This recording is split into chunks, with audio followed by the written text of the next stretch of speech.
Bismillahirrahmanirrahim. Assalamualaikum warahmatullahi wabarakatuh. Perkenalkan, nama saya Kevin Maulana Rizky dari program studi Teknik Informatika kelas 6H. Pada video kali ini, saya akan membuat tutorial bagaimana cara membuat dimensi dari tabel SQL yang telah disediakan. Video kali ini dibuat untuk memenuhi tugas ujian akhir semester mata kuliah Data Warehouse. Oke, langsung saja kita masuk untuk ketentuan soalnya. Di sini kita akan membuat online analytical processing atau OLAP dari database penjualan yang telah disediakan. Lalu kita akan menggambarkan entity relationship diagram atau ERD atau skemanya terlebih dahulu. Nah, sebelum itu di sini saya akan menggunakan yang namanya skema STAR. Nah, apa itu skema STAR dan apa aja keuntungannya? Kita lihat pada halaman website berikut ini. Nah, skema STAR adalah sebuah skema yang paling sederhana dalam suatu tabel tengah yang dimana tabel tersebut dapat terhubung dengan beberapa dimensi tabel lainnya.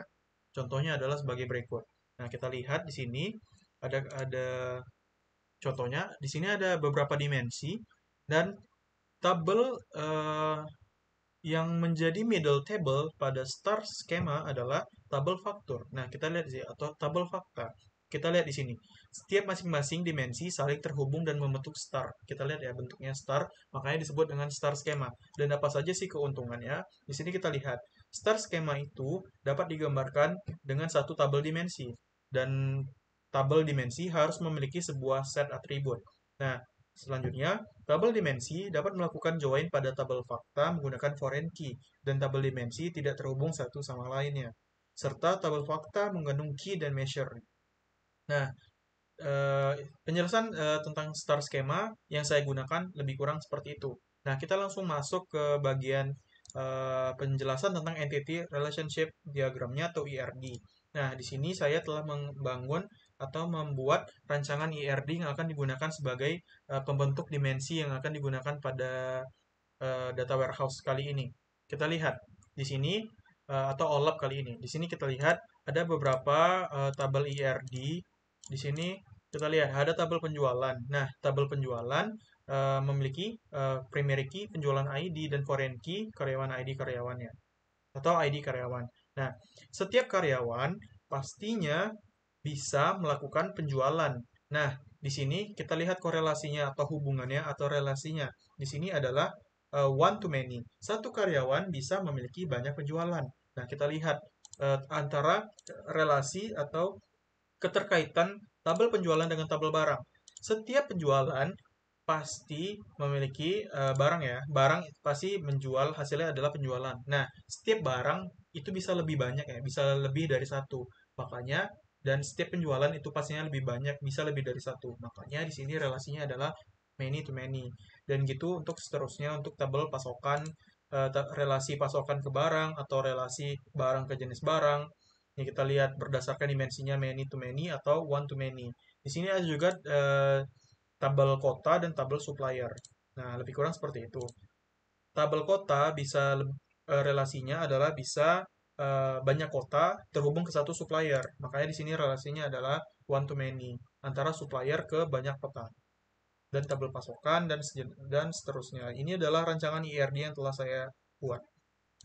Tahapan selanjutnya adalah kita akan membuat OLAP ya, Online Analytical Processing-nya itu sendiri dari tabel penjualan SQL. Nah, selanjutnya kita akan buka PHP-MyAdmin, lalu kita akan buka buat sebuah database yang namanya adalah DWH atau dataware aja lah, dataware aja ya. Lalu kita buat, lalu kita bakalan pilih kita bakalan import ke dalam database yang telah disediakan. Di sini adalah penjualan.sql, kita lihat strukturnya adalah lebih kurang seperti ini.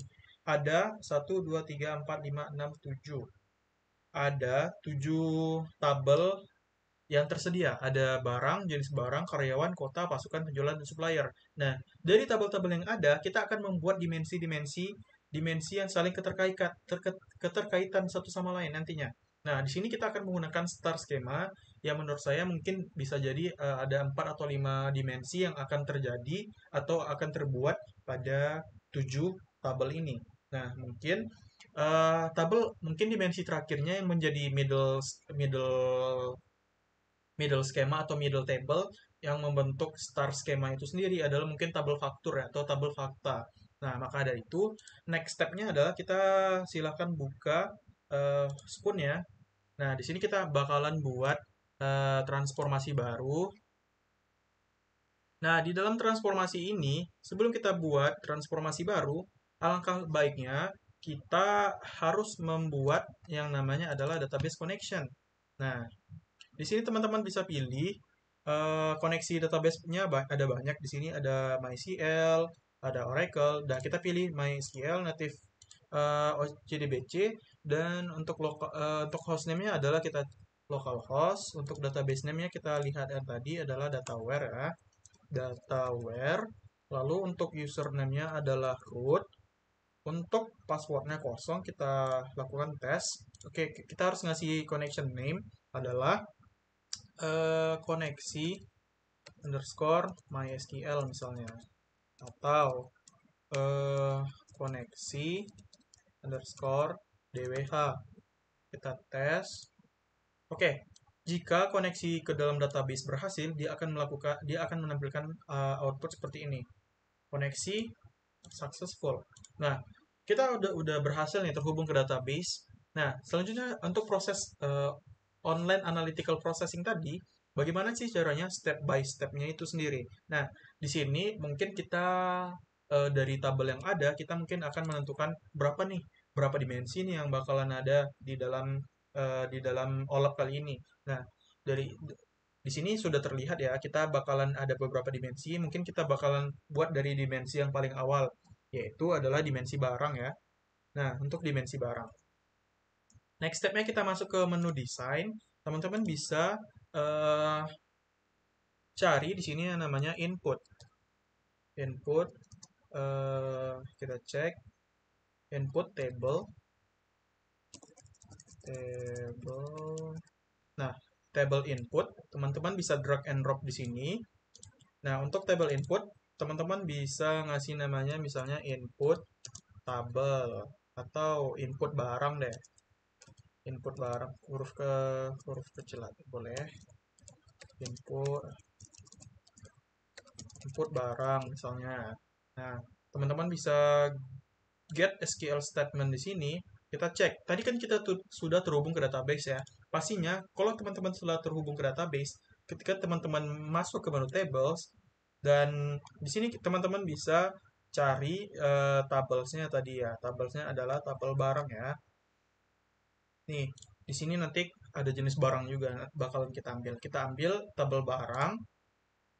Oke, kita preview dulu.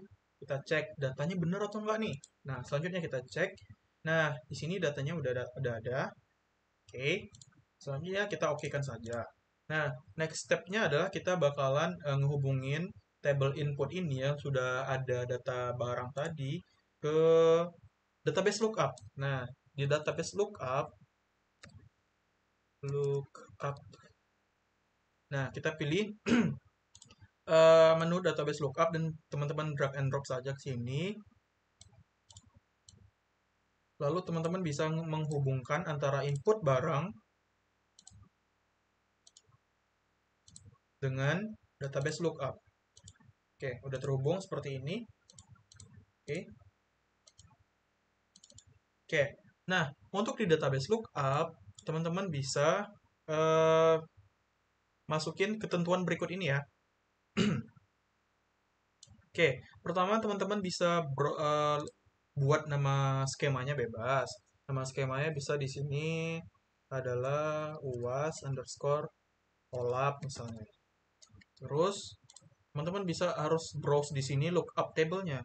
Di sini teman-teman cari, di sini lookup table-nya adalah jenis barang.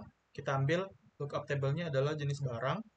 Oke, lalu kita bisa get lookup fields di sini. Nah, setelah itu step selanjutnya, karena kita mau ngambil di sini kita mau ngambil dimensi barang ya.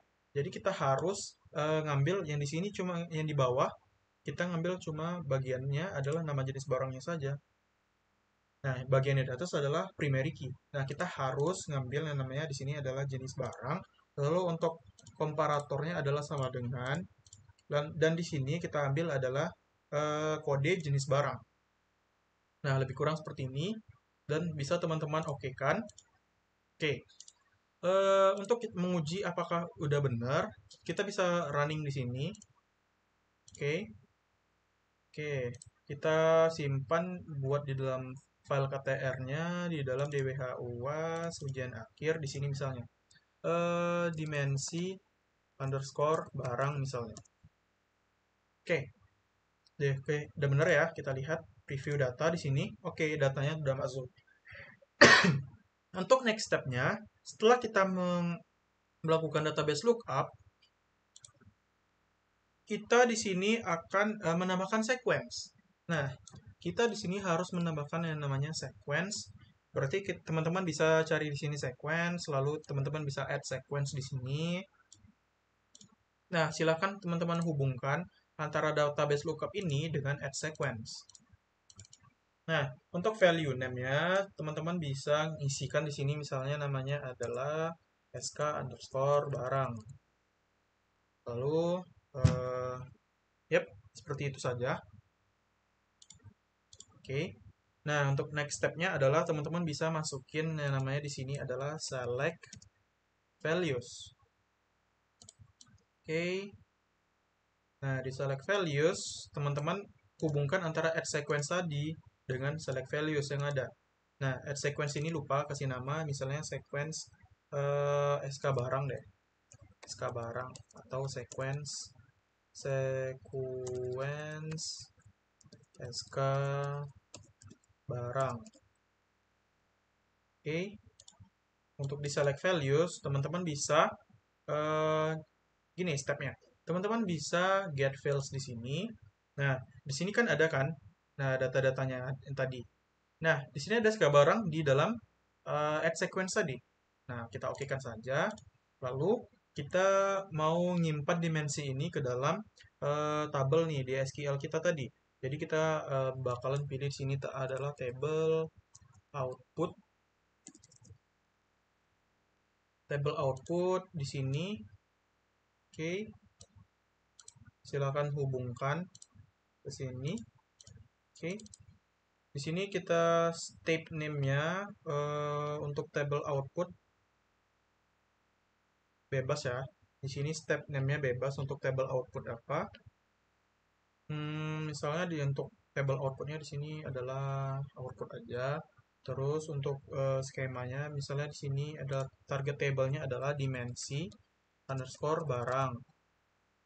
Nah, oke, kita SQL dulu, execute, oke, kita close, kita oke kan. Oke, coba kita running untuk dimensi barang. Oke, tidak ada error, kita cek di sini di preview data. Nah, kita dapat dimensi barangnya nih dari SK barang yang ada. Nah, yang lebih kurang seperti itu untuk video pertama kali ini. Tapi kita harus ngecek dulu ke database, ada apakah datanya sudah ada masuk atau tidak. Nah, tabel dimensi barang sudah masuk ya dengan penambahan SK barang di sini. Nah, lebih kurang seperti itu untuk yang video part pertama ya untuk dimensi barang. Lebih kurang untuk penjelasan part pertama seperti itu. Bagaimana cara kita membuat dimensi barang, bagaimana cara kita em, membuat database lookup, sequence, select values, dan seluruhnya. Nah, lebih kurang seperti itu. Mohon maaf bila ada kesalahan. Assalamualaikum warahmatullahi wabarakatuh.